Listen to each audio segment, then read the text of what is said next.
Okay, in this section, we are looking to learn about how to do linear regression on the calculator. Now, there might be a couple of things that we need to set up before we can do this. One is to make sure it does all the calculations that we want it to. Now, this is something that you'd only need to do once, if at all. So some of the later model calculators, if you go into the mode settings, if you come down, you might have to go to the second page of output. But you should see something that says stat diagnostics.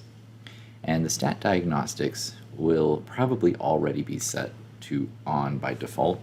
But if it happens to be set to off, and you know that it'll be set to off if the black box is surrounding the off, just highlight the on, press enter, and then you're all set. And that will make sure that it will tell you the correlation coefficient when it does these calculations. Now, some of you may have older 84s that don't have this as a menu option, and you can still do this. You just have to go through the function catalog. So if you press second and 0, then scroll down, and it might take you a moment because you've got to get down to where it says diagnostic on. So it's just in the D's, and you can actually skip ahead to the D's if you press the key with the D on it. That'll help you out a little bit. But you look for diagnostic on, get your cursor next to it, press enter once, and that will put it on the home screen, and enter one more time, and that will run that function. Now, the calculation of the linear regression will include the correlation coefficient every time. Okay, so that needs to be done. Next up, the function that we use for linear regression is found under the stat menu, over here to calc, and then probably the fourth item down. It'll say lin reg ax plus b. Do be careful. There is a perplexing item which is called lin reg a plus bx, which is the same thing, but it really just reverses stuff. So make sure you use ax plus b. Okay. So then, in order to run linear regression, we need some data. So I have come up with an example problem here with some example data that we can put into a list in order to do linear regression. So we should be familiar enough with working with lists at this point to do that, but you would press, of course, the stat key, and then the first item here is the list editor, so press enter again, and it will take you into that list editor, and what we need to do is take the set of data given and enter that. Now, if you'll notice, I already have some data in there. I can just scroll up, highlight the name of the list, press clear and enter, and that will erase the entire list all at once so that I can go back and start entering the data into these lists separately. Data labeled with an X, or if it's not labeled with an X, whichever one is the independent variable, that's going to go into L1.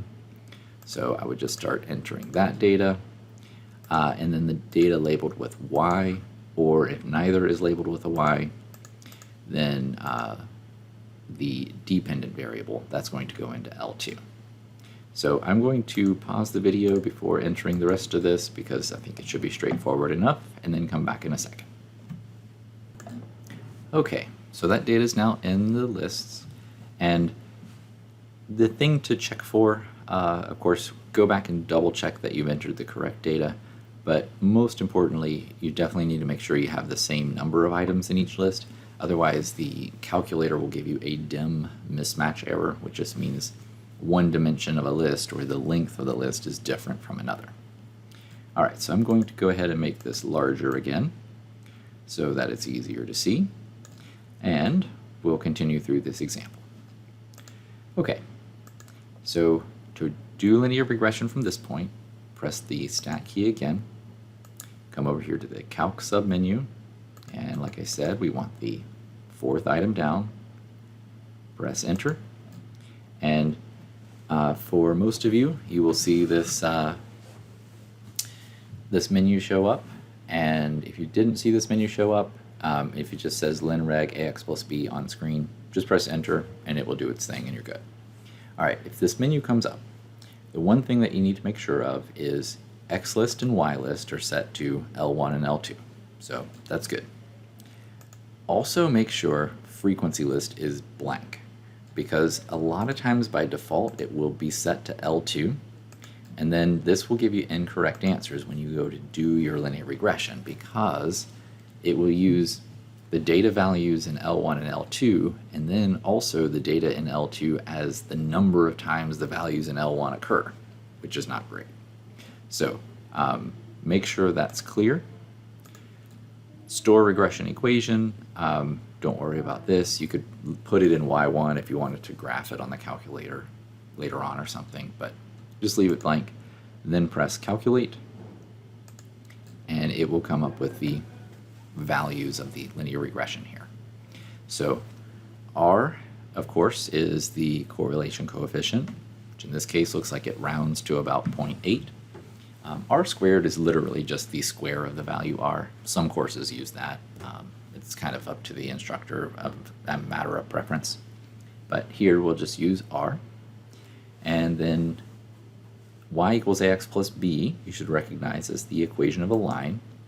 And a is the slope of that line because it's multiplying x.